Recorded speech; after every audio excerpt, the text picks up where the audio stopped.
Mas eu posso falar uma coisa? Eu adorei Aftermath, cara. Cara, Cara, eu achei lindo, velho. Você ficou com tesão? Não, isso eu não fiquei. Eu fiquei enojado, mas eu achei muito lindo, cara. Vou ser sincero a vocês que eu não fiquei tão impressionado com Eu não fiquei, não. Porque eu já vi também vídeos assim e é estranho. Aí, ó. Sandro, cara, dessa mesa aqui, cara, o mais pervertido é o Sandro, cara. Não, mentira. Você que é, tá maluco. Cara, ele é programador, cara. Imagina o que ele fica entrando na Deep Web, cara. Ixi, mano. Esse aí, então, não tem limites. Cara, cara, tô falando sério. Não confie no Sandro, cara. Não para com isso, velho. Não, é sério, cara. E depois que você assinar a Deep Web, você não acredita mais na humanidade, cara. Eu não sei, cara. Aquilo dali, a maquiagem desse filme foi perfeita, cara. Se aquilo não for corpos de verdade, foi perfeita a maquiagem do filme. Eu vou discordar nisso. Eu achei muito boneco, assim. Eu também já vi necrópsia, assim, e... Eu não sei, ó. Cara, é que tipo assim, ó, o Thiago é o cara mais silencioso que tem, cara. A gente tá falando do Sandro, cara, mas o Thiago, ele deve ter propriedade pra falar sobre isso, cara. Ontem mesmo eu trouxe um corpo aqui pra casa pra deixar guardado aqui de estudo. Na geladeira, opa. Você vai tirar uma foto pra gente publicar na postagem do... O FBI pode estar hackeando essa chamada. Ó, é verdade, hein? Pode estar mesmo. Sim. Mas é isso aí, todo mundo preparado, então? Estamos, capitão. Vamos lá, então. Não me chama de capitão, não, que eu fico nervoso. Dá embrulho no pistão. Tá legal, capitão. E agora? Quem poderá me defender? Eu!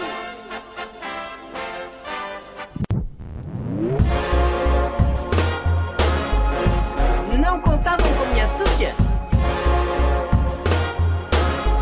Não tem medo de nada nem de ninguém. O que foi? Gosto de viver perigosamente? Silencioso? Olá pessoal, eu sou Emerson Teixeira e estamos aqui novamente para gravar o podcast Cronologia do Acaso. Voltando aí nesse formato que nós temos aqui de recomendar 4 curtas-metragens, né, na gravação anterior, né, Sandro? Isso. A gente gravou sobre animações, né, então foi uma coisa bacana e tal, um exercício legal pra gente também. E dessa vez vamos entrar no mundo mais sombrio e falar sobre 4 curtas de terror, ou por que não, um terror psicológico que aborda algum lado mais dark da sociedade mesmo, né? Seja visceral, né, visualmente falando, ou psicologicamente, né? E pra fazer esse trabalho que nada fácil, aliás, é fácil, é prazeroso, porque nós somos todos pervertidos. Eu tenho aqui comigo o Sandro Macena, sempre Olá, aqui pessoal. comigo. Bem, Sandro? Tudo certo, você é, Emerson? Tudo certinho também, cara. E os nossos novos aí integrantes da equipe, que tem também seus podcasts, o Cliff Rodrigo, que já participou aqui com a gente. Opa, e aí, gente? Certinho, Cliff? Tô tranquilo. E também o Thiago Messias. Oi. Ô, Thiago, aqui no Cronologia do Acaso você participou daquele cast que a gente fez até com o Bruno Costa, né, cara? Sim. Quer dizer de novo para o nosso público aí, de onde que você vem, o que você faz na internet, quem é Thiago Messias? Isso é uma pergunta profunda. Quem é Thiago Messias? Aquele que dá luz? Eu sou o Messias 2.0 e voltei pra salvar a internet. Então eu tenho o blog altiverso.wordpress.com, onde faço uns podcasts lá de música, de qualquer coisa, falo umas merdas lá e isso aí. Isso, e tá aqui também com a gente, né, Thiago? Vai ajudar sempre que for possível pra você participar, correto? Pô, só chamar. A gente te estala o dedo e você aparece assim do nada. Sim, cara, eu sou tipo Chapolin. É isso aí. Um pouquinho sensual. Tem algo pra fazer essa noite? O quê? Você tá querendo estragar tudo? Será que você não gosta de mim? Você tá me gozando? Eu já vejo que já estou perdendo a paciência. Por acaso você pensa que eu sou algum palhaço ou sou seu brinquedo?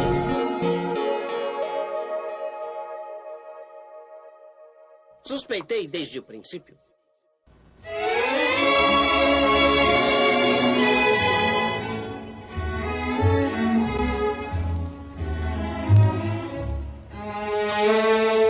O primeiro curta-metragem que a gente vai falar aqui é o Amor Só de Mãe. Então, Cliff, por favor. Bom, o Amor Só de Mãe é de um diretor que até o momento eu desconhecia a existência dele, que é o Denison Ramalho. assistimos 2 curtas dele, né? Eu acho que ele é um tremendo diretor, depois a gente comenta um pouco sobre isso. E a sinopse do Amor Só de Mãe é a seguinte: em uma pequena vilazinha de pescadores, tem um cara chamado Fio, né? Tipo, o filme inteiro só chama ele de Fio, né? Que é filho. E ele tem uma mulher, ele é apaixonado por uma mulher.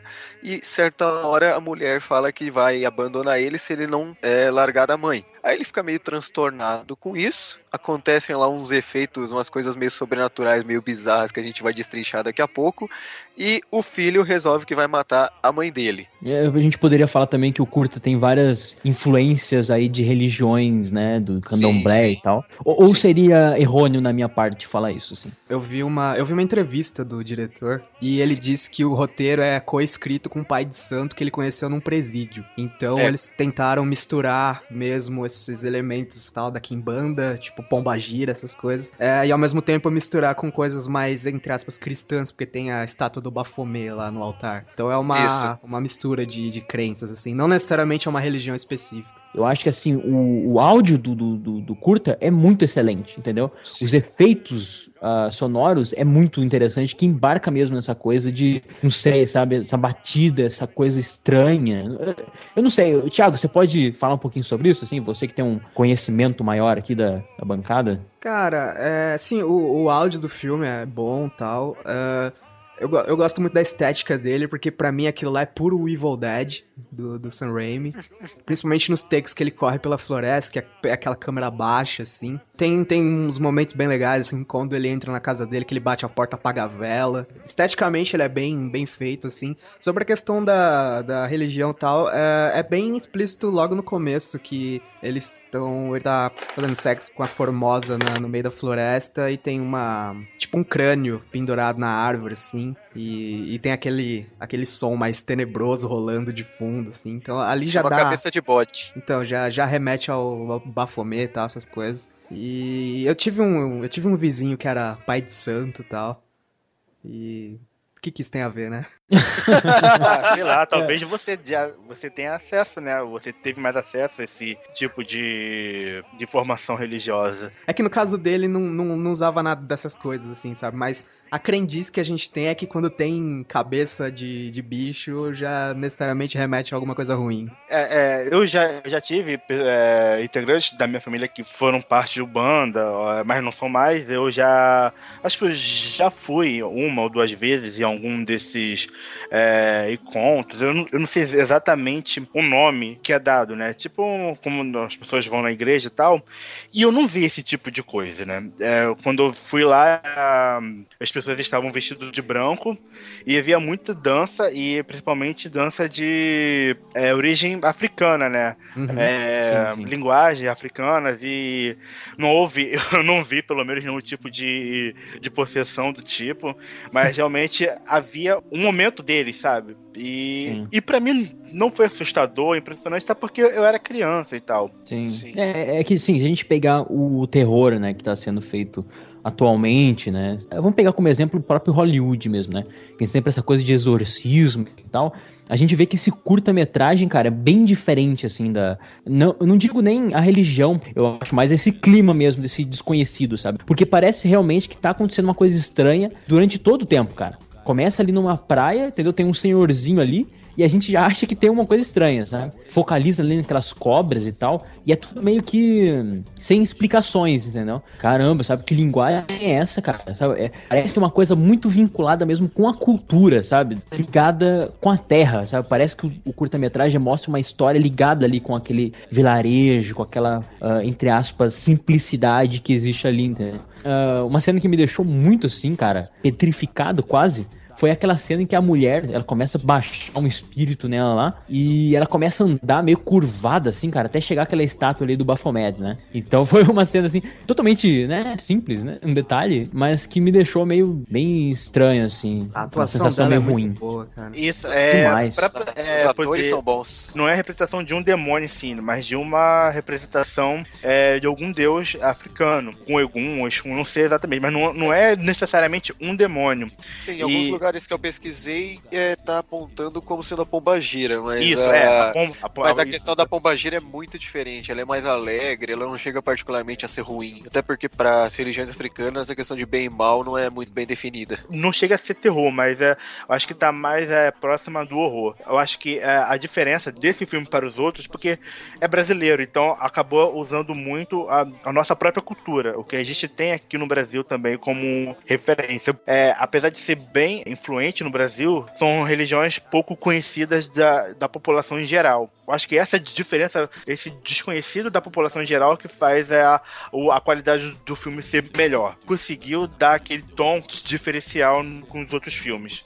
Você aponta a questão da cultura, realmente, eu li uma entrevista do diretor ontem, e ele diz de onde vem a inspiração, e veio de uma música.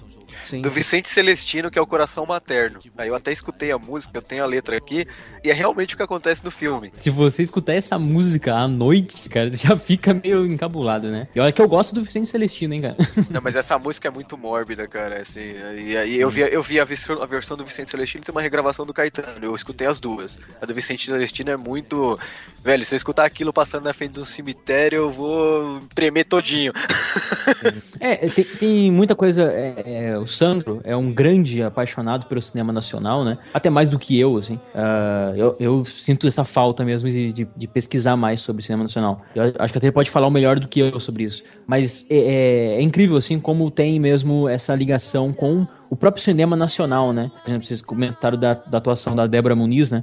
A Débora Muniz, cara, é quase que uma lenda do cinema, porque ela participou bastante da Boca do Lixo, né, cara? Eita, então, eu vi muito filme com essa mulher. Cara, se a gente pegar, uns clássicos, ela tá nesses clássicos, né? Então ela trabalhou com Zé do Caixão, por exemplo, A Quinta Dimensão do Sexo, que é uma obra-prima do cinema da Boca do Lixo, né? Pô, tem muita coisa boa que ela fez, cara. Então, realmente, ela faz muita parte dessa coisa underground mesmo, sabe? E ela aqui nesse curta trabalha muito corporalmente, né, cara? Não à toa, o curta mexe bastante com sexo também e tal. Já deixar claro também, a maioria desses curtas aqui, ou todos, na verdade, é pra maior de 18 anos. Então, assim, até mesmo um documentário que a gente vai falar, ainda assim eu acredito que não é muito legal pra criança assistir, pra jovem assistir, assim, porque, sim, realmente, não façam que nem eu, assim, não fiquem doentes como eu. Tem uma nova leva aí de diretores que estão enfrentando mesmo esse preconceito que a gente tem com o nosso cinema, né? Por exemplo, o Rodrigo Aragão, por exemplo, que ele também bebe muito na fonte, né, do grande Zé do Caixão, né? E outros diretores também. O Lobo Atrás da Porta, eu acho que é um filme que tem bem um clima de suspense e tal. E é uma coisa, assim, rara de se ver no nosso cinema, né? E, Sandro, o que você tem pra falar sobre isso, assim, cara? Sobre essa extrapolação que o cinema brasileiro vem tendo. O cinema brasileiro nunca teve muito destaque, nem fora do Brasil e nem muito dentro do Brasil. Então, acho que essa forma de ser mais cruel para poder mostrar, porra, eu existo, né? Extrapolar os limites também do cinema já tradicional, como americano e tal. E também serve para chamar muita atenção de outras coisas que são um pouco discutidas no Brasil, como a própria religião afro. Apesar da conquista, né, ou invasão portuguesa, o Brasil é muito mais influenciado pela cultura africana do que pela cultura europeia. Não sei, acho que provoca um certo preconceito da própria população. E chamar atenção dessa forma abre muito caminho para ser conhecido também lá fora. Sim. Alguém tem algo a acrescentar aí? Eu queria fazer umas considerações sobre o filme. Fique à vontade. É sobre a questão da cobra, porque, que nem como a gente tava falando, tinha a cabeça do bode lá e tal, e eu moro perto de fazenda, então geralmente nesses lugares eles colocam uma cabeça de bode numa cerca, que é pra dar a entender que é uma área perigosa, digamos assim. Então já tem esse simbolismo com a morte. E, como eu falei, eu tinha um vizinho pai de santo e tal. Desde pequeno eu frequentei benzedeiras e tal. Inclusive já até presenciei até um caso,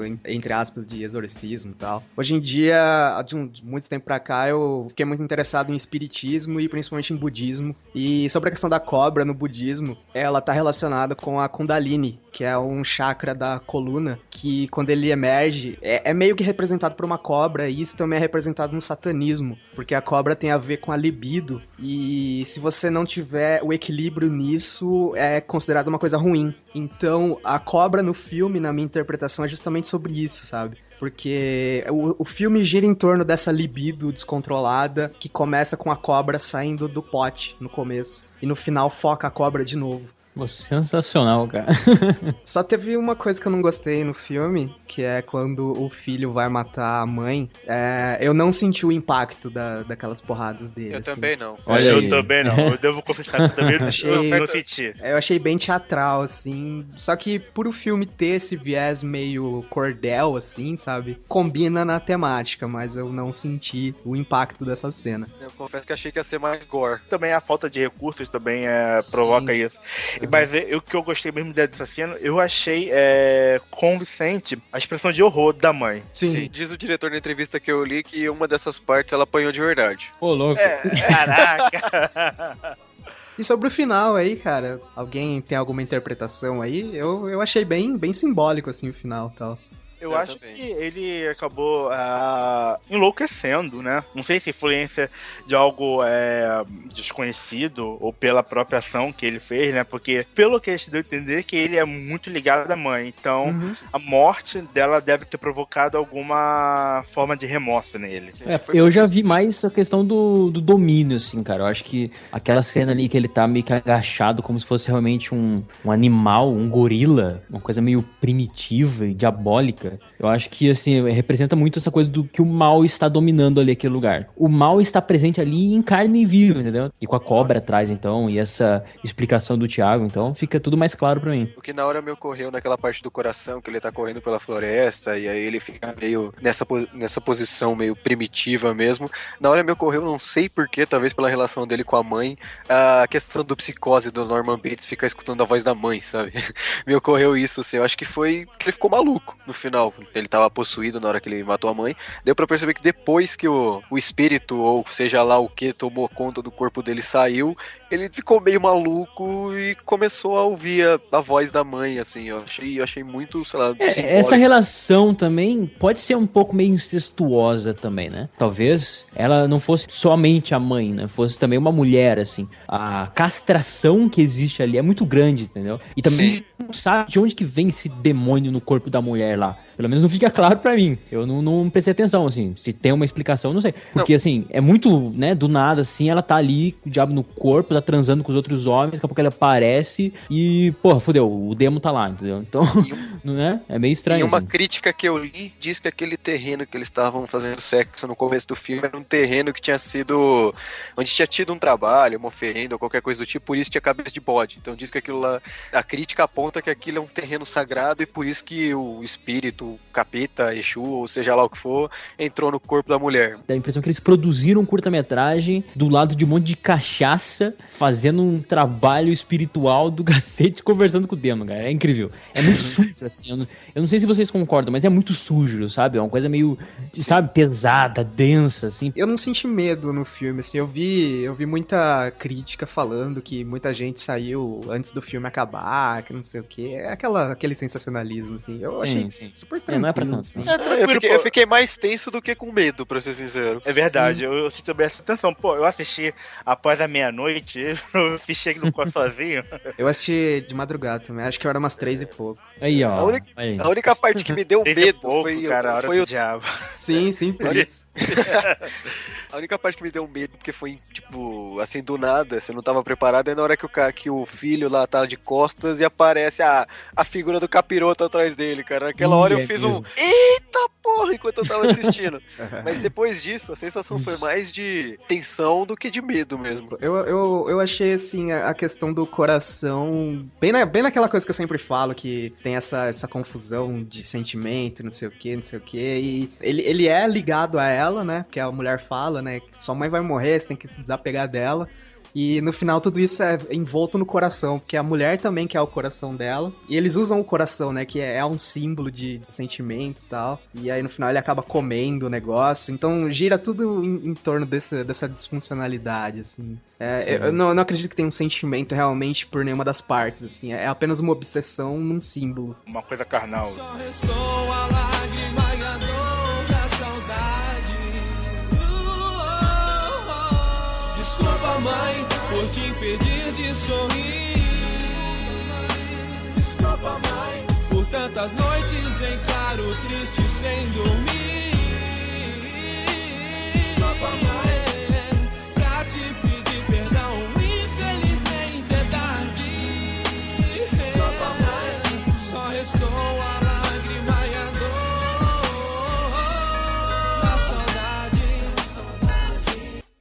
Go ninja, go ninja, go. Go ninja, go ninja, go. Go ninja, go ninja, go. Go, go, go, go. Sandro? Bom, Ninjas é o próximo curta do Ramalho. Amor Só de Mãe foi de 2002. Esse Ninjas foi de 2010. Mas nesse meio tempo, em 2008, ele participou como roteirista e assistente do Zé do Caixão no filme A Encarnação do Demônio. Que infelizmente não fez muito sucesso no cinema brasileiro. Bom, um curta baseado no conto Um Bom Policial, do ex-repórter policial Marco de Castro, que testemunhou a guerra das favelas paulistas e resolveu transformá-las em contos de horror. Conta a história de um policial atormentado pela assombração de um garoto que ele matou, um garoto inocente. Já falando ali da cena inicial, o que vocês interpretam naquilo ali? Ele tá numa igreja, aí, olha só como que liga, né? A gente falou do coração, o coração vai ser um simbolismo também no último curto que a gente vai comentar, né?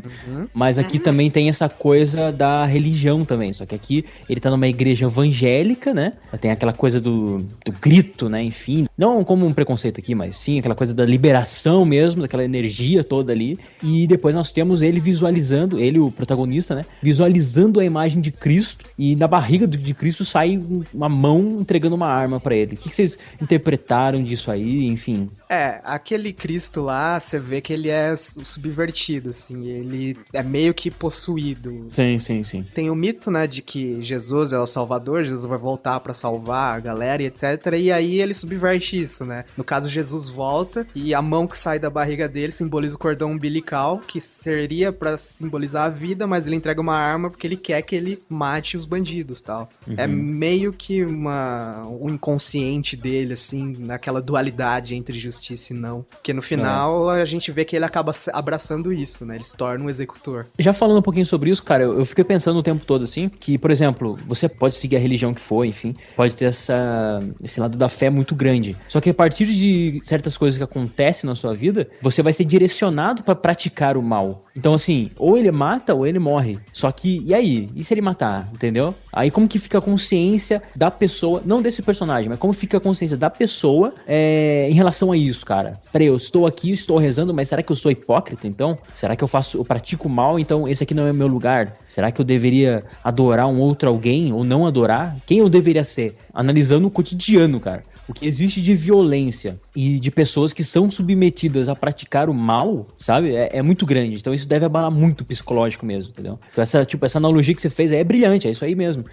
Como que também ele pega esse lado mais antigo de Jesus Cristo, por exemplo, ele vem com a atualidade, né, o cotidiano, que é aquela coisa mesmo da arma do homem, o homem fabricando uma coisa que vai buscar a morte, por assim dizer, e você coloca esse oposto, né, essa dicotomia entre a paz entregando a violência como uma solução, por que não, sabe? Então, acho muito interessante essa cena inicial. Eu nem acho tão antigo, assim, tão diferente do antigo, porque na própria Bíblia tem vários casos de injustiça, não, sim, digamos mas não assim. Tem uma arma pra tirar nos outros, né, cara? O máximo que tem são armas, ferramentas mesmo, né? Tô falando de tudo. Mas... Essa tecnologia, assim, de porque não o homem construiu uma arma de fogo que você atira e facilmente você mata alguém, entendeu? Como um produto mesmo, uma carne, né? Tanto que nessa cena Jesus tá crucificado, então é como se o próprio Jesus aceitasse que o mundo não tem salvação e... Exatamente, e lembrando que tem uma caveira em cima dele, né, cara? Isso, e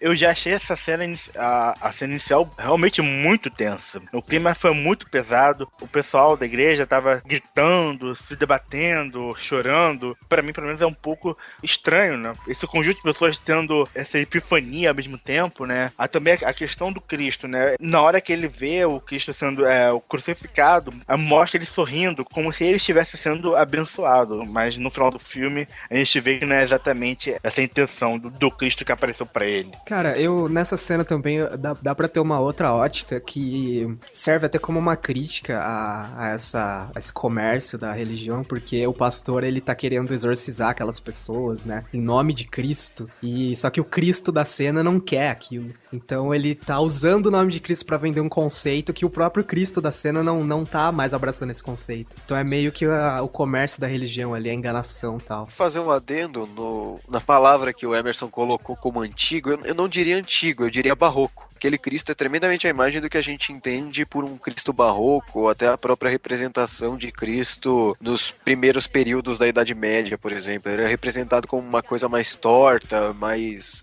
assim, uma imagem de sofredor mesmo, com aquela cara de quem apanhou muito, de quem sofreu muito. Que o que a gente tem a imagem de Cristo hoje é aquela coisa bonitinha, aquele cara loirinho que tá com aquela cara de chateado, mas não parece que penou demais na vida. Ao invés de antiga, eu colocaria como sendo uma coisa mais barroca, mais retorcida, mais desmistificada, sei lá. Muito bom, cara. Isso a gente tá comentando só a cena inicial, cara. Mas eu acho que talvez essa seja a fórmula do terror, sabe? As pessoas reclamam muito que o terror hoje em dia, né, tá meio perdidinho, por assim dizer, né? Que eles não se encontram mais, assim, não se encontra mais a fórmula de fazer um terror que pegue bastante gente, né? Mas também, principalmente, a coisa da genialidade mesmo. Cadê a genialidade nos filmes de terror, né? A gente encontra bastante no meio alternativo e tal, mas o grande cinema mesmo não tá tendo isso. E, assim, talvez essa seja a fórmula do sucesso do terror, né? É você pegar esses temas que já são clichê, não tem como não ser, como essas aparições e tal, lembrando que o personagem aqui no Ninjas, ele começa a ter aparições do molequinho e tal, mas, assim, a gente pegar isso aí, só que também pegar elementos que funcionem como uma crítica, sabe? Pra servir também como um elemento importante de questionar mesmo o que tá acontecendo ali, entendeu? O Denilson, ele tem ele é brilhante nesse aspecto, porque ele pega esses elementos, assim, que a gente já conhece, e pega isso e coloca ali como um elemento mesmo perturbador, de dúvida, sabe? E de, por que não, também dessa coisa de crítica, né? O policial, então, ele recebe, né, essas assombrações do molequinho que ele acaba matando, né, num tiroteio na favela. E, assim, o que vocês têm pra falar sobre essas aparições, assim? Porque eu achei extremamente... eu fiquei com muito medo dessas aparições, cara. O Thiago aí, que é valentão, ficou normal, cara? Deu pra aguentar? Sim. Cara, antes de tudo, você chamou o cara de Denilson, aí o cara não vai querer dar entrevista pra gente depois. Denilson. Ah, sim, tá bom.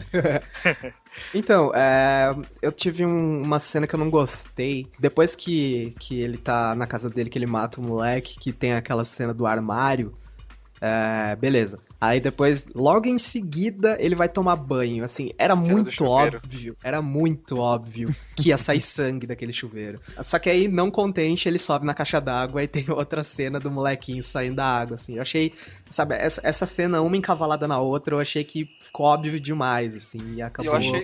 Eu achei que ficou muito desconexo. Eu acho que isso aconteceu por causa a consequência de ser um curta, né? Acho que não houve um espaço de tempo para poder dar essa impressão. Sobre o policial, que eu acho que o Flávio Baurac foi excelente, não tem como, achei o trabalho dele excelente, né? Essa questão da assombração me lembrou muito cinema americano e oriental.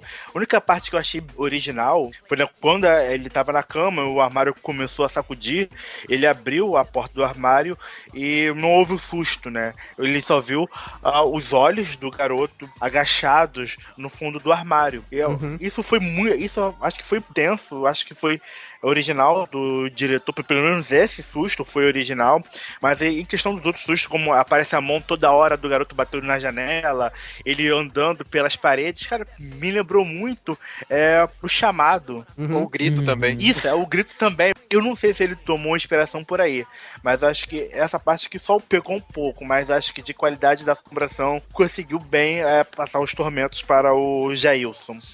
Jailton. A qualidade é excelente mesmo, assim. Só que que nem vocês falaram, fica meio desconexo mesmo, porque depois aparece esse grupo, então, chamado Ninjas, né? Que daí eles vão... A gente fica sabendo depois que eles fazem quase que uma vingança com as próprias mãos, né? E depois eles falam assim, não dá bola pra esse neguinho aí, não. Né? Tipo, parece que todos eles enfrentam a mesma coisa, assim, só que não dão bola. Acaba tendo muita importância, assim, essas cenas de medo, assim, cara. Talvez esse seja o problema. Ou você segue pro lado mais sobrenatural, ou você realmente faz esse lado mais humano também, que eu ia gostar pra caramba também, entendeu? Eu acho que isso foi intencional pra poder dar uma atenção maior mesmo ao filme, porque a cena mesmo, a pior cena do filme com certeza não é essa. Não, cara, mas eu não acho nem que é a tal cena do prego. Eu acho que a cena mais provocativa, a cena mais densa pra mim é a cena inicial, depois uma inserção ali que acontece, que é do Jesus Cristo ali na igreja. É isso que eu tô falando, não tirando os méritos, né? Mas se o filme seguisse nessa coisa, nessa linha mais humana mesmo, real e plausível, por que não? Eu ia gostar bastante, sabe? Mais psicológico. Não, ficou uma coisa assim, a gente pode, né, interpretar como, é tudo alucinação dele, também céticos dirão isso, né, claro, com qualquer filme de terror, só que acontece que o filme apresenta aquilo ali muito real. Não, vai ser um filme de terror, vai ser um filme sobrenatural. Aí daqui a pouco acaba indo pro lado policial de novo. Só que eu preferia que ficasse no lado policial, porque por si só já é muito terror, entendeu? Essa coisa do cara tá meio alucinado e tal. Esse é um ponto que eu coloco, entendeu? Cara, eu gostei muito dessa inversão de temas, assim, porque, que nem você falou, você pode interpretar a assombração como a própria consciência do cara pesando, só que, tipo, quando chega no final, que eles colocam a máscara lá, que... Aí eu acho que entra uma sacada boa, porque aquela máscara nada mais é do que a mesma touca de bandido, assim, então ali quebra a barreira entre o que é um herói, o que é um bandido, etc, blá blá. E tem um detalhe, né, todos eles estão com a máscara, com os olhos de fora, e a partir do momento que eles começam a executar as pessoas, o rosto deles fica parecendo uma caveira. E por que ninjas? Porque os ninjas agem na sombra, né, eles são conhecidos por se esconderem nas sombras, então conforme eles vão executando as pessoas, eles ficam com aquele aspecto de caveira, porque é a sombriedade do ser humano, assim. Então ele faz essa analogia. Isso. Eu gostei, cara, eu gostei dessa inversão. Amigos e a cena do pré. E só eu que achei uma significação meio bíblica naquilo lá, cara. Eu também vi isso. Após os tormentos, a esposa dele fica preocupada, então ela avisa os colegas da corporação. Eles dão um jeito de curar o Jailton. Resolvem levá-lo a uma floresta e façam com que ele decida que caminho ele vai seguir, né? Manter a questão em segredo, porque sabe que esse tipo de coisa acontece, ou seguir à risca a solução, porque já que ele não estava arranjando uma solução religiosa, então os colegas do trabalho vão dar um jeito de resolver o problema dele. Mergulhando ele na escuridão e tal. Isso, Então chega a um bar onde estão o pessoal que eles querem, entre aspas, conversar. Eu só queria dizer que eu fiz um comentário no Facebook, esse filme é o seguinte, o Takashi Miike encontrou o José Padilha, eles fizeram esse filme. Boa. Takashi Miike também, totalmente, cara, Takashi Miike é isso aí, é um belo exemplo. Esse cara é demais, é gênio. Sim. Eles colocam o bandido que eles encontraram num conhecido popularmente como pau de arara. Amarram os pés dele e no momento de crucificação começam a pregar o calcanhar do tal bandido. E é uma das cenas mais tensas do filme, porque eu não sei, cara, parecia que o ator estava realmente sendo pregado de verdade, porque a expressão de horror e de dor era impressionante.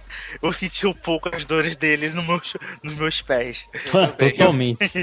E como eu assisti de madrugada, foi bem tenso essa cena. Bizarramente, até comentei em off com o pessoal que em vários momentos do filme, o filme estava travando, sem motivo nenhum. E o som falhando. E eu sozinho, em vez desses filmes que o querido Emerson resolveu passar pra gente.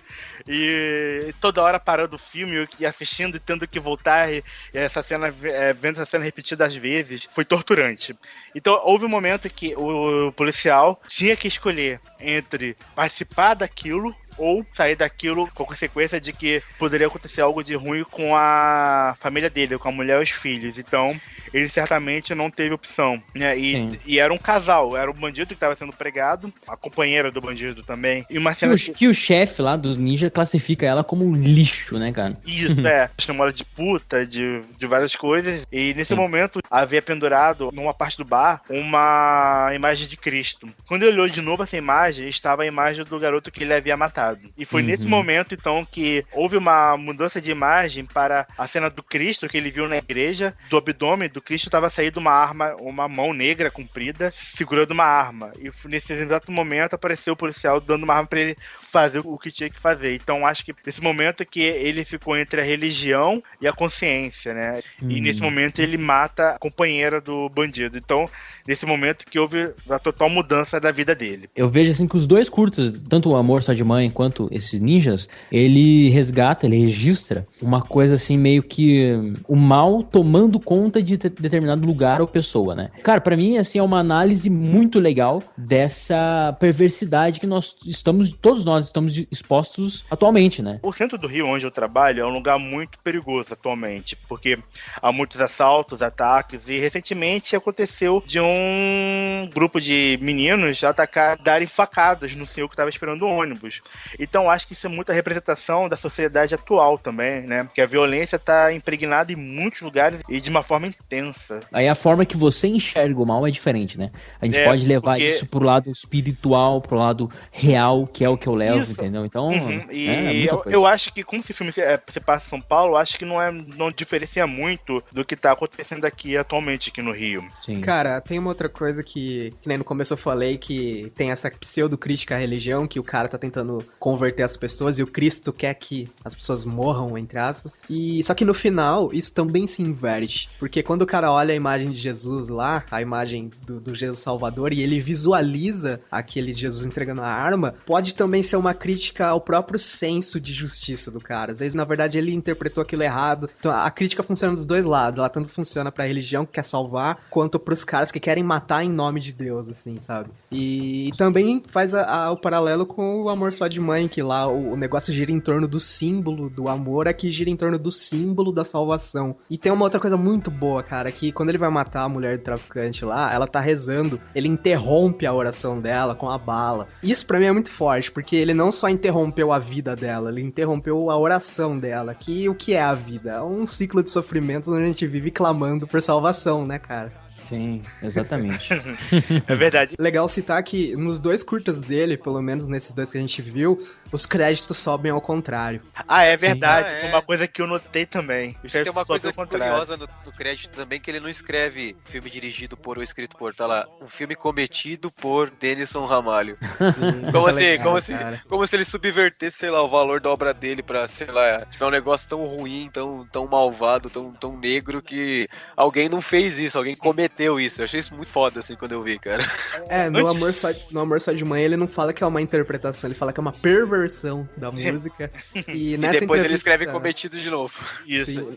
E nessa entrevista do Carcasse aí, carcasse.com, que tem a entrevista dele, ele diz que ele foi atrás dos direitos da música, e aí quem detinha lá os direitos falou que ele poderia se inspirar, ele poderia se basear na letra, mas eles não queriam que ele usasse a música no filme. E só pra finalizar, então, e pergunto pros senhores, Denison Ramalho pode ser considerado um gênio aí do nosso cinema? Nosso cinema, olha só que coisa impactante. É nosso cinema, gente, olha só. Isso é lindo, cara, isso é lindo. Falar do nosso cinema, cara. Isso. Eu acho excelente, cara. Eu acho excelente que tenhamos diretores, diretoristas, pessoas criativas e conseguem criar a nossa própria temática de terror ou horror muito baseada em nossa própria realidade. Então, acho excelente esse tipo de trabalho. E mais um detalhe pra notar, nos créditos do Ninjas, a música que tá tocando de fundo, ela tem um efeito sonoro que é tipo o grito da mulher que ele matou. Então, eu assisti com... no final, cara.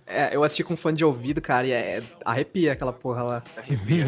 Ele fez uma participação lá naquele filme O ABC da Morte 2, né? Que é um compilado de curtas-metragens e tal. Eu não assisti ainda, mas vou assistir. Tem um também que eu tava querendo assistir. Mas aí, né, vamos ficar esperando aí outros trabalhos dele. Talvez um longa-metragem, imagina que interessante. Verdade, esse é o único erro do curta, não ser um longa. O anjo do mal alicia o menininho e toda noite alguém morre, preto ou pobre por aqui. Ninjitsu, Oxalá, capoeira, jiu-jitsu, Shiva, Ganesh, Zeppelin, e Equilibrium. Ao trabalhador que corre atrás do pão, é humilhação demais que não cabe nesse refrão. Ninjitsu, Oxalá, capoeira, jiu-jitsu, Shiva, Ganesh, Zeppelin, e Equilibrium. Ao trabalhador que corre atrás do pão, é humilhação demais que não cabe nesse refrão. E se não resistir e desocupar, entregar tudo pra ele em vão, o que será? E se não resistir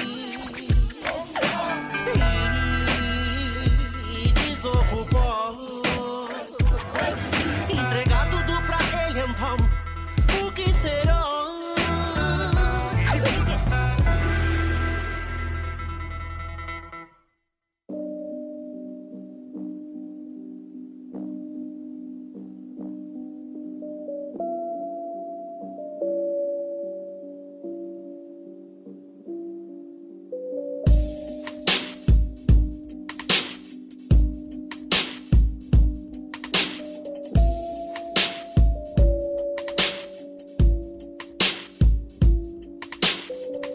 Toda criança sonha em ser feliz, jogada no mundão do crime, um aprendiz. Cheiro de monte espalhado no ar, Papai Noel de preto veio me buscar. Eu faço questão agora que o Thiago fale sobre A Ira de um Anjo. Por quê? Eu achei meio a sua cara esse documentário. Que bom que é essa imagem que eu passo pras pessoas. É, legal, né? Então, A Ira de um Anjo é um documentário sobre a garota Beth Thomas, que gostava de ferir o irmão dela e ela tinha desejos de matar os familiares dela. Inclusive, esse documentário inspirou o filme A Ira de um Anjo, passou nos anos 90 aí. Você tem que falar que é um documentário, um curto documentário que é filmado ali com o psiquiatra, né? Enfim, o psicólogo que tá fazendo uma análise clínica com ela. Vocês acham que acaba sendo um abuso de privacidade? O que vocês acham? Essa forma, assim, de registro? Pô, a primeira coisa que me veio na cabeça é que a ética médica passou longe, né? Passou realmente. É porque expôs totalmente a menina. E eu acho que hoje em dia as pessoas vão, ao conhecê-la, né, vão se questionar realmente se ela está curada ou se não tem alguns desejos obscuros, né? Eu acho incrível, assim, a forma que a profundidade que é, né, abordada. A gente consegue ver ali que é feito, esse documentário é feito em vários anos, né, em várias etapas da vida dessa menina. Não foi assim uma coisa de uma hora pra outra, eles conseguem colocar alguma coisa na cabeça dela que preste, né? Mas assim, como que fica mesmo essa invasão, assim, cara? Porque, cara, pra mim mesmo é uma invasão de privacidade, cara. Sabe? Do mundo inteiro poder ver o que aconteceu com essa menina e poder ver o que ela era, entendeu? O monstro que ela era. Não sei, o que vocês acham sobre isso? Cara, eu acho que tem que mostrar, sim. É uma invasão? É, mas assim, de alguma forma isso tem que ser divulgado, sabe? Porque, principalmente nos anos 90, cara, pessoas tinham crianças em casa, às vezes poderiam estar passando pela mesma coisa, não sabiam como lidar, não sabiam como agir com isso e, sabe, tem que ser divulgado. Talvez poderiam censurar o rosto dela, talvez poderiam censurar a identidade dela, aí eu acho que foi uma questão mais ética mesmo, faltou um pouco isso, mas eu acho que tinha que ser divulgado sim, cara, porque senão ninguém toma conhecimento, tá ligado? E tipo, eu vi um artigo sobre a vida dela atual. Ela se curou disso daí. Ela é enfermeira, ela trabalha num hospital e ela ajuda no tratamento psicológico de crianças. Justamente. Interessante. Ela trabalha na UTI Natal, eu tô vendo aqui. Ela cuida de bebês. Aí eu vi um comentário no artigo que eu li que eu ri muito, cara, que a mina escreveu assim: é bom o hospital checar o índice de mortalidade infantil. Nega cruel, cara. Mas não é uma crueldade, cara. Tipo assim, a gente sabe que ele mexe com um lado meio sociopata, né? Eu acredito que seja sociopata, não é psicopata, né? Sim. Alguém tem essa... É isso mesmo, né, Thiago? O psicopata, ele tem o prazer de cometer esses atos. No caso dela, é uma sociopatia, porque ela é movida por o que fizeram com ela. Ela só tá revertendo essa polaridade. Por isso que no caso dela, teve cura, né? Não que seja uma doença, né? Até porque a cabeça da criança, ela não tem discernimento completo das coisas. Então ela só tava refletindo o que ela recebeu, assim. Segundo o que diz aqui, o que ela tem é transtorno de apego reativo. É o nome da condição. Completa incapacidade de se relacionar com qualquer ser humano, incapacidade de sentir ou receber amor e uma completa falta de empatia. A própria figura da menina mesmo é a representação viva do abuso, né, cara? O próprio nome do curta é A Ira de um Anjo, a história de um abuso, né? Eu acredito que seja mesmo motivo de estudo para estudantes aí de psicologia e tal, dá para extrair muito conteúdo disso aí. Tem online, né, esse curta no YouTube, e foi traduzido, né, legendado por estudantes de psicologia, né, e pelo menos eu vi isso lá na descrição. Então, assim, acredito que tem uma importância gigantesca, mas assim, eu acho interessante analisar esse lado mais obscuro, né, porque, por exemplo, a maldade, a gente tá conversando muito sobre maldade aqui, sobre coisas meio sobrenaturais e tal, só que isso é totalmente real e não tem como fugir dessa realidade, essa triste realidade. Sim. Então, assim, é estranho notar e tentar refletir sobre isso, o quanto que será que a maldade tá ligada como essência mesmo do ser humano. Será que a gente nasce assim? Qual é a diferença entre eu, Emerson Teixeira, e essa menina, por exemplo? Como que a gente ativa esse lado tão, sabe, não ter essa moral, cara? É incrível, assim, é uma coisa mesmo a ser analisada, né? Eu acho que é porque a maldade dela foi adquirida, não foi natural, não nasceu com ela, né? Eu acredito que por esse motivo que ela hoje em dia possa estar curada. É o meio que transformou ela. Isso, Eu não lembro do que eu fiz com ano, nem com 2. A gente vê como E olha lá, o Sandro era psicopata, hein? Não, pô. Na infância, eu acho que eu não matei ninguém nesse período, mas a gente vê como a primeira infância pode ser muito responsável pela personalidade e características da pessoa, que o meio que a pessoa frequenta ou convive pode ser muito influente sobre o seu futuro. Eu vou dizer que eu achei esse documentário muito mais assustador do que qualquer dos 3 curtas, cara. Sim. Tive um medo tremendo disso, principalmente pelo que o Emerson falou. Os outros, o Aftermath menos, mas os outros eles flertam muito com a questão mais sobrenatural, mais espiritual, mais religiosa. Mas esse é tão palpável, perceber que, sei lá, aquela menininha, loirinha, bonitinha, filha, pode catar uma faca e massacrar todo mundo, sabe? Tipo, essa questão de ser aleatório, de ser mais real, isso me deu um medo desgraçado. Eu achei isso mais aterrador do que qualquer outro desses curtas, cara. Eu achei muito impactante mesmo. Sim. Verdade. Eu imaginei também como iria conviver em uma casa que houvesse uma pessoa desse tipo. Acho que eu também não conseguiria ter paz. Cara. Ela é a versão feminina do Chuck, velho. Cara, eu lembrei... Genial.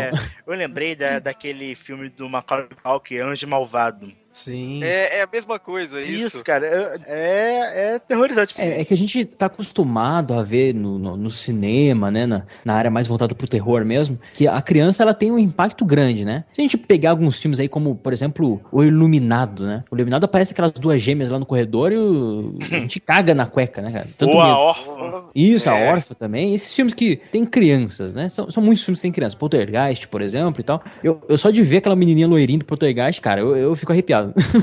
Mas assim, até o Thiago falou, né, de poderia ter uma tarja ali, uma coisa, ocultar a face dessa menina, só que, cara, o mais aterrorizador desse curta é o olhar dela. Sim. Isso, exatamente, a face dela. Cara, é inacreditável, cara. Você tá diante de uma criança, de uma menininha, linda ainda por cima, e, cara, ela olha, e olha com o olhar da maldade, cara. Ela olha com o olhar de, tipo, eu faço mesmo. A primeira pergunta que ele fala pra ela, cara, é: as pessoas têm medo de você, Beth?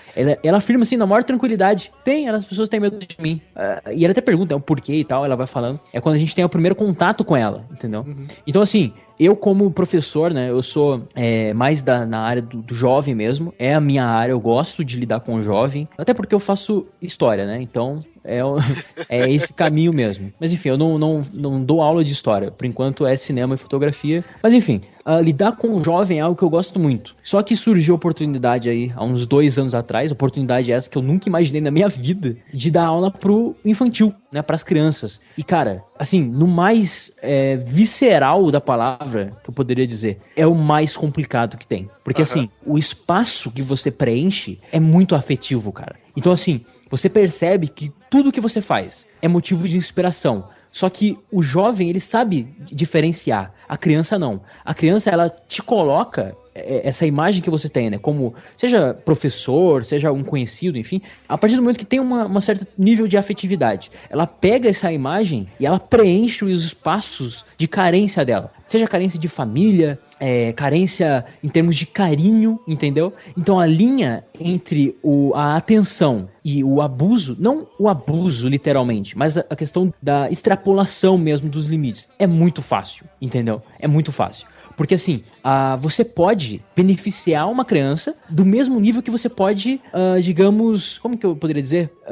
Não é estragar, mas ferir, sim, de algum modo os sentimentos dela. Então assim, eu já participei de palestras, por exemplo, até com uma advogada, juíza, não me lembro, lá de Curitiba, cara. E ela contando uns casos, assim, eu vou até contar um caso aqui, porque ela contou, então eu vou contar também. Que assim, na escola tinha um menininho que ele nunca parava sentado, ele nunca parava e sentava. E a professora começou a estranhar isso, assim, e começou com o tempo a se agravar mais. É tanto que, né, foi levado pro psicólogo da escola e tal. Eles descobriram que tinha um pedaço do intestino no ânus dele, cara. E ele não conseguia sentar. Então, assim, umas histórias que ela contou pra gente lá, cara, de falando essas coisas mesmo, do quanto que a criança, assim, tem esse impacto mesmo, sabe? De quanto que isso é real. Cara, que eu, sinceramente, assim, eu fiquei estarrecido. Porque é assim, é uma fase muito importante da tua vida e que mexe muito com o lado afetivo. E isso sim é o verdadeiro terror, cara. Pra mim, assim, é a coisa, é o lado obscuro da sociedade, enfim, que eu realmente acho abominável. E não há formas de você ajudar que não conversando, que não ouvindo, né? Então, assim,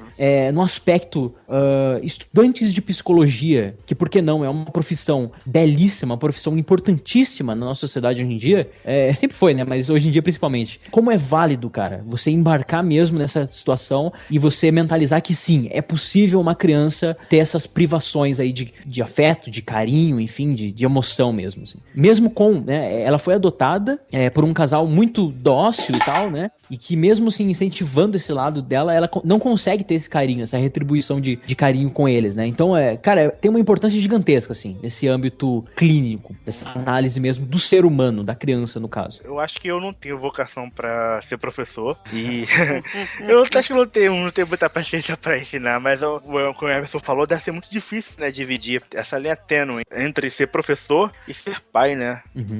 É que a confiança é uma palavra difícil hoje em dia, né? E ainda mais pra criança. Porque, assim, é dito que a Beth, ela não tem confiança mais no ser humano, né? Então, assim, por que ela conta tudo pro psicólogo? Porque quando ela tá falando do passarinho, cara, e puta que pariu, né? Que coisa forte, cara. Ela tá falando do passarinho e ela fala assim, não, mas eu não fiz nada com o passarinho e tal. Aí ele pergunta assim, os passarinhos são frágeis, né? Cara, ela fica parada, ela para. Talvez seja o único momento que ela tem algum tipo de consciência de que puta que pariu, sabe? Mas assim, ela para, aí ela tenta responder, não responde nada. Ele fala assim, eles podem fugir? Aí ela começa a falar, pode?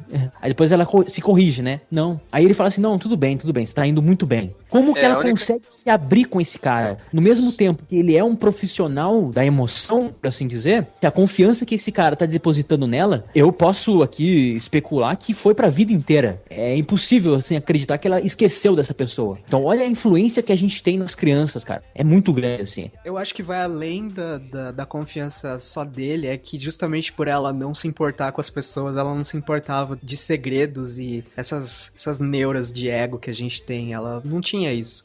Então pra ela tanto faz, sabe? As pessoas julgarem ela ou não, saberem o que ela fez ou não, é completamente, como se diz... irrelevante. Exatamente. Que nem minha mãe, quando eu era jovem, assim, eu tinha, sei lá, uns 10, 12 anos, mais ou menos, ela cuidava de crianças, né? Quando ela não trabalhava mais, ela fazia serviço de babá mesmo, assim, das vizinhas e tal. Então, às vezes a vizinha ia trabalhar, você pode olhar minha filha, olhar meu filho? Posso, tal. Então, e às vezes ela pegava fixo, assim, né? Tanto que a gente cuidou de uma menininha por 1 ano e tinha uma vizinha minha, o filho dela é amigo meu de infância e tal, e aí, na época, ela teve uma menininha, né? Depois que a menina tava com quase 2 anos, ela voltou a trabalhar e ela precisava de alguém pra olhar a menina. E a gente começou a olhar essa menina. Cara, é fantástico, assim, a experiência, assim. Eu comecei a gostar muito de criança nessa época, assim. Sabe, justamente por isso, do impacto, sabe? É uma responsabilidade, até pro seu próprio amadurecimento. Você fala assim, eu preciso ser um espelho pra essa pessoa, eu preciso ajudar ela e tal. E a gente ficou com essa menina uns 2 anos e meio, mais ou menos, e ela chamava minha mãe de mãe. Ela me chamava de irmão, sabe? A gente se tornou a família dela, realmente, assim. Na cabeça dela, ela tinha 2 mães, assim, sabe? Que ela podia contar com as 2. E foi muito importante, assim, pra criação dela. A própria mãe dela fala isso. Eu sei exatamente como é que é isso, porque aqui em casa acontece o mesmo. Desde pequena, uma amiga da minha mãe teve uma menina, então ela passava a maior parte do tempo aqui em casa e realmente ela chama minha mãe de mãe, meu pai de pai e eu, meu irmão, de irmãos. Então até hoje ela convive aqui em casa. E é difícil às vezes, porque eu também tento dar boas referências a ela, ensinar também, explicar coisas e tal, e às vezes é difícil, né, porque tu fica na dúvida, pô, será que eu tô fazendo certo essa parada? Não sei. Exatamente. Alguém tem alguma coisa a acrescentar? Eu tenho uma coisa, sobre a questão dos passarinhos, eu acho que no momento em que você falou que ela se calou, eu acho que ela se viu representada pelos próprios passarinhos.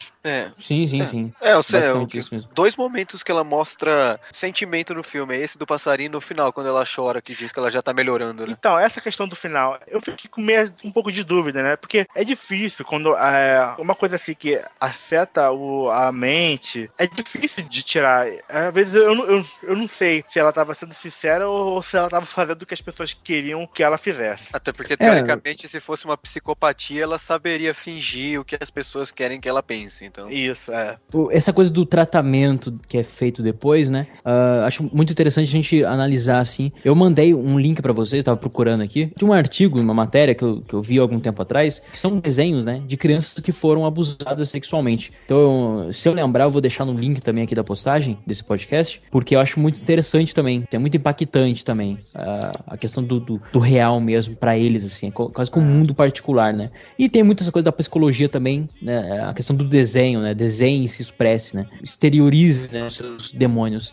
Mas essa questão do tratamento, eu acho muito legal reparar que o tratamento que é dado, né? Primeiro ela faz essa análise com o psicólogo ali, e depois ela vai fazer um tratamento. Ela vai ficar numa casa, quase que uma casa de repouso, tipo assim, distante da família, né? Ela batia muito do irmão e tal. E, cara, o tratamento é simples. É cercá-la de regras. Ela até fala que, assim, ela deve pedir pra fazer tudo. Então, assim, beber água, ela tem que pedir. Ir no banheiro, ela tem que pedir. Sabe? Tudo ela tem que pedir. E também ajuda nas tarefas de casa e tal. Se ela dá, tipo, alguma comida pra um animal, alguma coisa, ela é incentivada, né? Ou seja, é elogiada por isso. Então, assim, a gente percebe que não tem mesmo uma cura, quase que um antídoto pra isso. É o tempo, né? Eles têm que lidar com o tempo. Eu não perguntei isso pra vocês. Ninguém aqui é pai, né? O Thiago já falou que não. O Sandro, não. Eu sei que não. O Cliff não, né? Não. Porque assim, eu também não sou, mas a gente fica imaginando mesmo que tendo essa questão da família, né, e um outro filho que está, né, sendo abusado, né, ela molestava também esse irmão dela, a gente sabe que é muito complicado cercá-la de regras, tentar fazer esse, entre aspas, tratamento, dar essa exclusividade de atenção pra ela. Então ela precisava mesmo dessa atenção quase que particular, né? A fim de... E também aliada com a questão do tempo mesmo, pra mudar, pra tentar mudar. E claro que aí fica essa dúvida atrás da orelha, assim, né? Será que ela mudou mesmo? Será que, enfim, foi benéfico pra ela? Mas assim, eu acho que a partir do momento que ela começa a chorar porque ela lembra o que ela fazia, cara, eu não senti, assim, manipulação. É claro que talvez... Eu acreditei. Então... Eu acreditei também. Então, porque assim, a gente pode até especular de, poxa, né? A gente não sentiu essa maldade e tal, porque realmente ela pode estar fingindo, né? Enfim, mas eu não, cara, eu quis, essa é a palavra, eu quis acreditar, entendeu? Eu quis acreditar que é possível mudar. Então, assim, eu não teria conhecimento psicológico pra afirmar que um psicopata, por exemplo, pode mudar. Aí não, entendeu? Só que assim, no caso dela, cara, eu acho que é uma nova oportunidade, entendeu? Surgiu uma nova oportunidade pra ela. É um registro, esse curta documentário é um registro muito importante, não só pra estudante de psicologia, mas também pra todo mundo que quer embarcar um pouco nessa reflexão aí da questão das crianças, da inocência, do próprio abuso, que é sim algo que prejudica muito a sociedade hoje em dia, né? Você mandou um link aqui de alguns desenhos de crianças, né, que foram abusadas. Eu lembrei de uma tira de quadrinho independente que chama Clarissa, que é a história de uma menina, né, uma menininha que foi abusada pelo pai. Só que, tipo, você lê as tiras assim, não fica muito claro, porque é meio que um negócio meio mal desenhado. Só que aí você percebe nas entrelinhas dessa história em quadrinho, dessas tirinhas e tal, a questão, como é que ela se sente, que as histórias são muito boas. Então, eu não lembro agora se a gente chegou a falar explicitamente, mas ela foi molestada pelo pai dela, o pai biológico, né, que depois tiraram a guarda e tal. E é interessante como ela assimilou e dissimulou isso, porque a figura de manipulação dela era o irmão menor. Então ela meio que criou uma misandria, assim, com a figura masculina, né, que ela só queria machucar ele. Os pais ainda ficavam em segundo plano. E mais ainda, justamente por um cara mais velho abusar dela, que era menor, na cabeça dela, isso criou o conceito de que quem é maior, mais velho, pode abusar de quem é mais fraco. Então, além dela abusar do irmão mais novo, ela só maltratava os animais menores. Então, ela criou esse conceito distorcido de o que é mais velho, maior, tem esse poder. E sobre o que você falou, você não acredita que um cara psicopata possa mudar porque é a natureza dele. É isso que eu tava falando naquele programa que a gente gravou com o Bruno. Tem algumas coisas que realmente não mudam. No caso dela, não era a natureza dela ser daquele jeito. Foi uma consequência, não que ela mudou, ela voltou a ser quem ela deveria ser.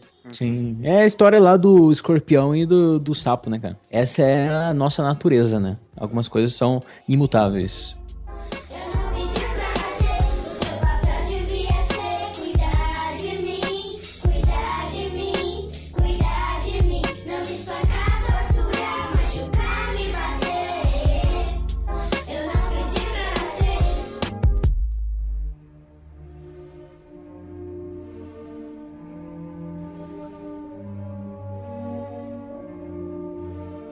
Então, Sandro, pode dar a sinopse? O curta presencia o que acontece dentro de um necrotério e a ação de alguns legistas. E a ação de um legista que pratica necrofilia. São poucos filmes que conseguem trazer essa palavra pra gente. Nós, espectadores, presenciamos, né? Que coisa impactante.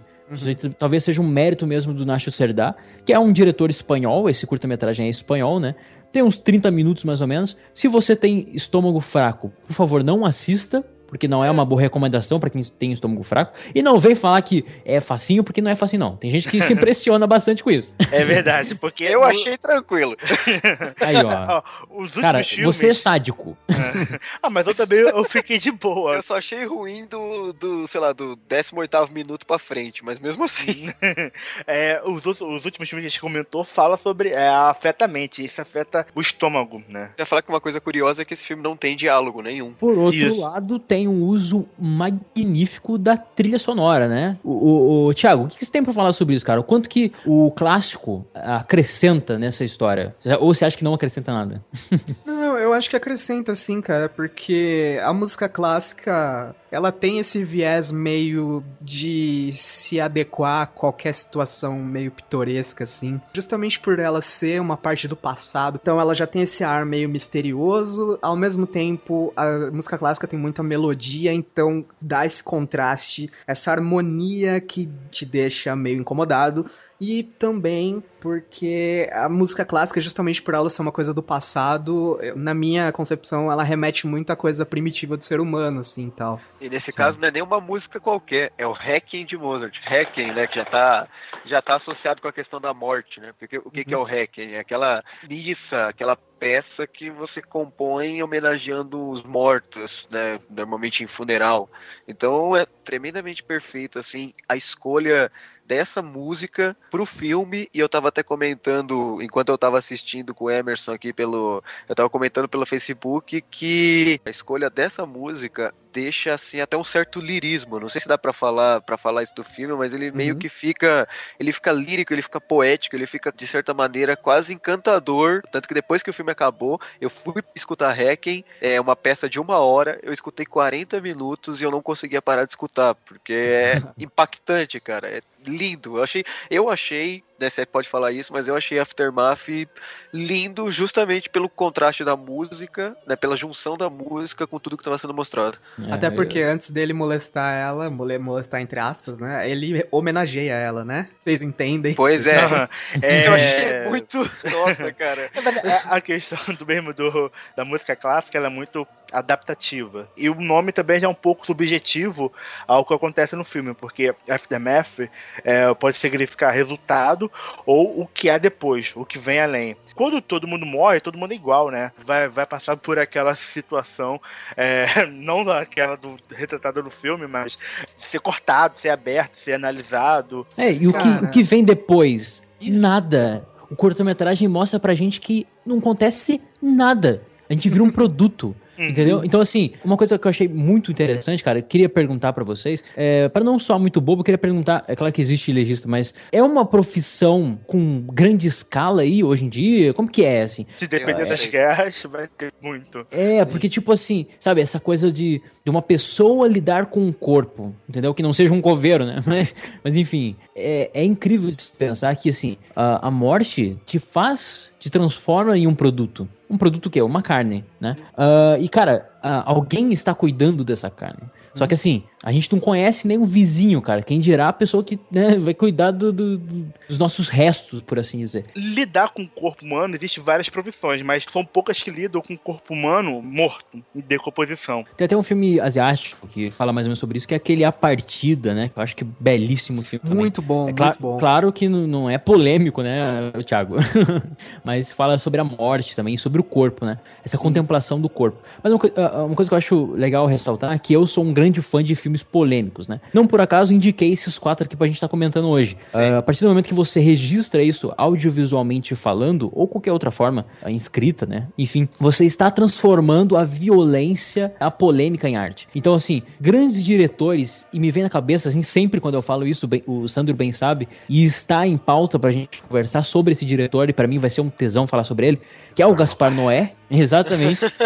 Que, cara, assim, eu gosto muito desse lado do cinema, dessa contemplação, só que do choque. Tirar o espectador do senso comum. Enfim, aqui ele não simplifica as coisas. Ele mostra mesmo, ó, isso aqui tá aqui e deve existir em algum lugar aí, ó. E bota essa pulga atrás da orelha, entendeu? Então, assim, desde o começo ali, nos créditos iniciais, que começa a tocar ali aquele clássico belíssimo, os efeitos sonoros é muito provocante também. Parece um acidente de carro. E fica claro ali que o filme começa com uma morte, então. Então, assim, a morte é o pontapé inicial para essa obra de arte, que é esse registro de, por que não, da maldade também, da violência, né? Então, assim, eu acho muito interessante também que no começo ele tá tirando as coisas, assim, os objetos e tal, cai um terço ali e tal, e esse efeito, aí já a montagem do filme, né, visualmente falando, soa muito como uma apresentação mesmo de sinfônica, né? Uma apresentação daqueles maestros. Sim. Apesar de abrupto, o corte é suave, entendeu? Parece que é um mestre ali mesmo, sabe? Regendo ali aquela orquestra. Então eu achei isso fascinante, assim. A morte é o pontapé inicial, entendeu? Aí ele fala pra gente que não acontece nada. A gente vira um produto. Só que daí, a partir daí que vai ter essa questão mesmo do uso do vazio. Nessa figura desse ator aí até que, porra, um ator sensacional. O cara atua, cara, só com o olho, com a respiração e com os gemidos, cara. E a sobrancelha. Então, a sobrancelha grossa, né? Mas é pra dar mais destaque. Então, cara, na verdade, não é que o filme mostra que não existe nada após a morte. Esse filme, ele faz parte de uma trilogia. Esse é o segundo filme da trilogia. O primeiro é o The Ava Canning, de 90. É sobre uma sala de aula e tem esse jovem que ele tá indo malzão na prova e ele tá meio pegando no sono na aula, assim. O curta é em preto e branco. Tem 8 minutos, cara. Tem no Vimeo também. E ele acorda e tá todo mundo paralisado. Inclusive tem um erro grotesco nessa cena, porque a hora que ele acorda, ele olha pra colega do lado, ela dá uma puta piscada, assim, que ela não consegue segurar. E aí ele vai andando pela aula e ele tá tentando entender por que tá todo mundo paralisado. De repente começa a aparecer um olho de Horus, né, que é o olho que tudo vê e etc. E aí ele começa a ter uns lapsos da família dele. Ele olha um calendário na lousa e o calendário tem exatamente esse dia que tá acontecendo com um X. E aí, de repente, ele olha, todo mundo tá olhando pra ele. E aí ele meio que recobra a consciência e ele vê o corpo dele caído no chão e a galera tentando fazer a massagem cardiorrespiratória, porque na verdade ele não pegou no sono, ele teve um infarto. Então ele morre. Então aquilo é a alma dele andando e aí vem um anjo buscar ele. Então o primeiro vídeo, o primeiro curta, é pra mostrar que existe algo além da morte. O primeiro curta foca na alma do personagem desencarnando. O segundo curta é da ótica de quem não acha que tem algo além da morte. Por isso que ele começa com um crucifixo, porque a família da mulher é mais ou menos o paralelo com o primeiro curta, né? Eles acreditam na alma dela e tal. Já o legista é um cara completamente cético, que ele enxerga o ser humano apenas como um produto. E é por isso que ele tem esses fetiches e tal. Pra ele, o ser humano é um simples objeto, assim. Então ele se satisfaz através disso. Então, sim, de certa forma, tem essa crítica, assim. Se você achar que o ser humano é um simples objeto, você é capaz de ser cruel com ele, sabe? Justamente no caso da Beth, ela não tinha nenhuma empatia, nenhum tipo de sentimento pelas pessoas, então ela via apenas como simples objetos. Então, de certa forma, ele funciona como uma crítica nesse sentido, sabe? A gente tem que aprender a olhar o ser humano não apenas como um produto, por mais que a gente até seja, mas tentar enxergar algo além disso, sabe? Cara, não é por nada não, mas eu tô sentindo que esse cast aqui vai entrar pros anais da história dos podcasts, cara. Eu tô lutando pra isso, cara. Pra poder dar um complemento ao que o Thiago disse, são 3 filmes, né, que eles abrangem Nascimento, que é esse o primeiro que tu falou, o F. The Mafia de 94, que simboliza a morte, e o de 98, que se chama Gênesis, que aborda o renascimento. É curioso que ele deu um intervalo exato de 4 anos para cada filme. É que os nomes dos filmes, eles até subvertem um certo conceito, porque geralmente o despertar é o despertar pra vida, né? Pô, acordei pra vida, vamos viver e tal. E no primeiro filme não, é o acordar pra morte, que nada mais é do que a vida, né? É um despertar também pra uma nova vida. vida. O Aftermath, né, que é o resultado daquilo, né, o cara se despertou, ele se desprendeu do corpo, ficou só a carcaça. E também eu posso fazer a piada que é Aftermath depois da matemática, né, porque o cara morreu na sala de aula. Pode ser. E o Gênesis é o cara que ele vai fazer uma estátua da mulher morta dele, né, ele quer imortalizar esse conceito, né, é o renascimento ali, é a imortalização. Também faz um paralelo com taxidermia, que é sobre isso. Exatamente. Acho que o Aftermath também aborda um tema que levanta muito preconceito, também um certo desconhecimento, né? Que é a coisa do corpo mesmo, né? O corpo tem muito essa coisa de ser um templo, né? Não, meu corpo é sagrado. Então a gente tem essa desconstrução dessa imagem de o corpo é um templo, porque é muito interessante assim que dá pra sentir, olha só, hein? O tesão que o cara tem em ver aqueles corpos destroçados. No mesmo tempo que assim, começa com o clássico e tal, tocando, aí para o clássico, não toca mais. Só volta a tocar quando é mostrado a mulher. E a mulher, mais até do que o homem, isso não é um preconceito, mas a mulher até mais do que o homem tem essa reparo ao seu templo, esse cuidado ao seu templo, ou pelo menos deveria ter, né?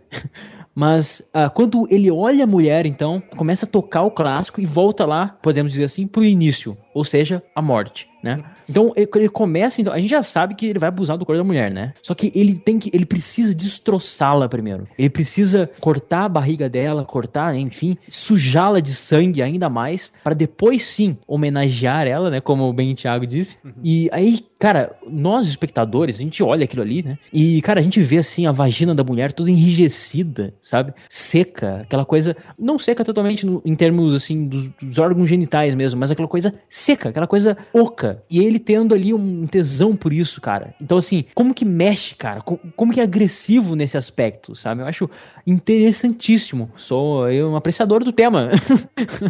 É doença na certa, cara. Olha só, que beleza. Eu acho que o Aftermath, ele é muito chocante, ele é perverso, por que não? Mas ele é, sim, como bem o Cliff disse, poético. E se a gente falou lá no primeiro curta-metragem, no Amor Só de Mãe, que tinha aquela ligação com o coração, aqui nós temos também. Então, eu queria dizer, né, que nem no Amor Só de Mãe, o cara come o coração da mãe, nesse filme ele dá o coração pro cachorro comer, e aí a gente já sabe que filme o goleiro do Flamengo assistiu.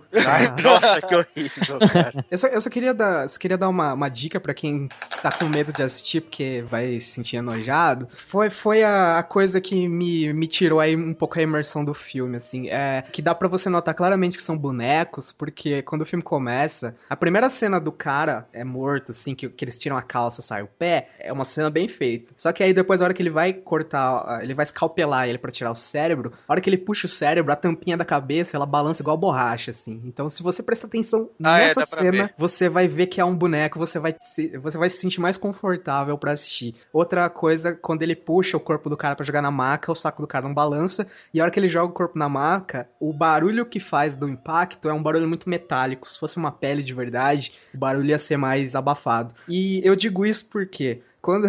eu vou explicar agora meu conhecimento de corpos. Quando eu tinha uns... Ih, olha aí.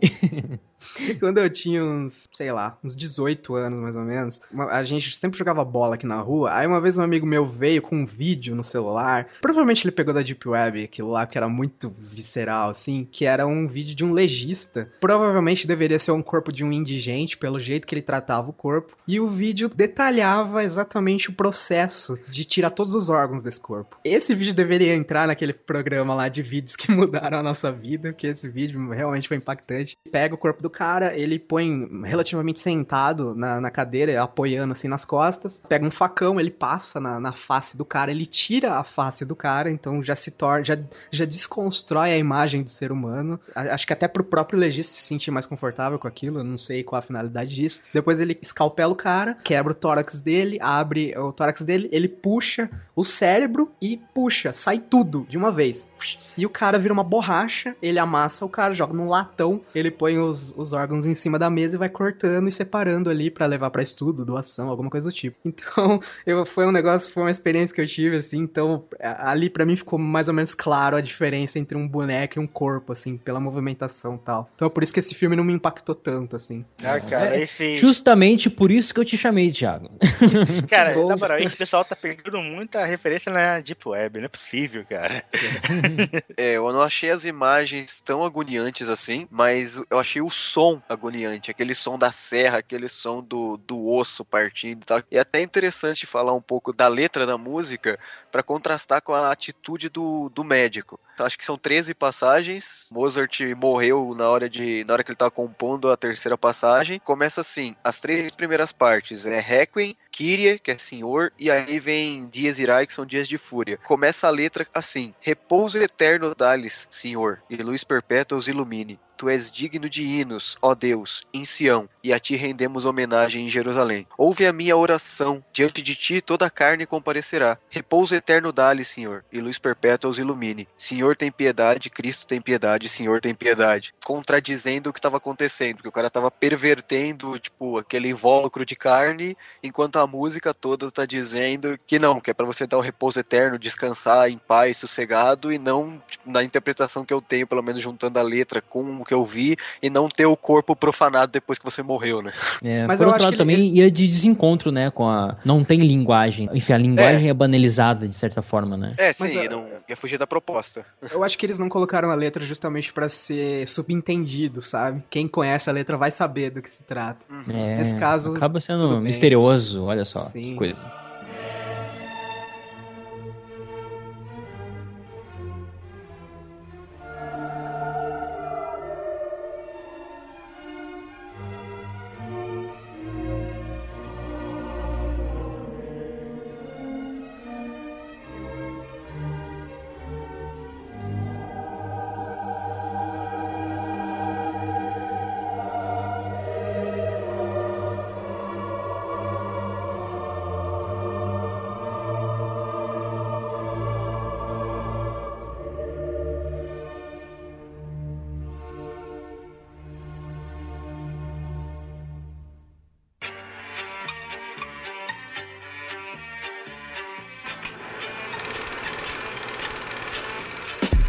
Combate, massacre, sentido contra-ataque. O golpe, destaque, é o fim, checkmate. Corra, combate, é o terror que embate. Hora do espanto, cemitério da maldade. Então é isso aí, gente. Esse foi o nosso podcast aqui sobre esses filmes nada agradáveis pra assistir com a família, né? Eu não conseguia assistir sequência. Eu tinha que assistir parava, aí ia ver ia ler um negócio mais engraçado, ia ver um vídeo mais de leve, mais boa. Depois assistia outro, aí mesma coisa. Vai ver um negócio mais de leve. E isso aí, queria agradecer aqui o parceiro de sempre, Sandro Macena. Tá vivo ainda, Sandro Macena? Não, tá. Foi pro Aftermath. Ele foi ele foi abduzido, mas beleza. E o Cliff tá aí ainda, né, Cliff? Eu tô por aqui. É que o Macena se enjoou do papo, então. E Thiago também, maravilha te receber de novo aqui, Thiago. Prazer, aí. Sempre. Estamos aí. Mas é isso aí, gente, esse foi o nosso podcast e até daqui 15 dias, isso aí. Tchau. Tchau. Amigos ocultos, caçadores de mitos. Selvagem é o instinto, não sai do meu recinto. Contrato de risco, não arrisco, rabisco. Desculpa no meu olho, não entra cisco. Desafio é mortal, atração fatal. Cuidado com a face oculta do mal. Feroz canibal, é a praga infernal. Sexta-feira, 13 é o capítulo final. Memória perturbada de um jovem menino. Ganhando de Natal um brinquedo assassino. Que é isso, companheiro? Filme brasileiro. Filhos de Francisco tem no país inteiro.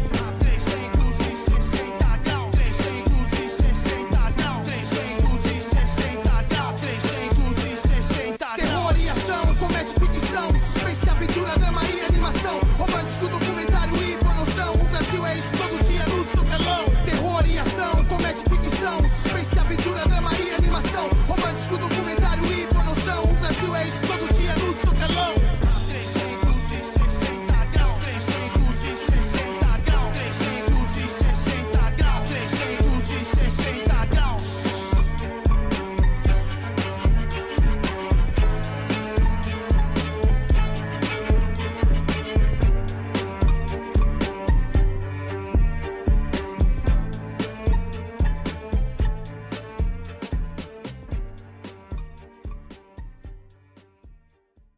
O Sandro fugiu, me deixou falando sozinho. Não, tô aqui, mas tô aqui. Voltou. Agora ele apareceu.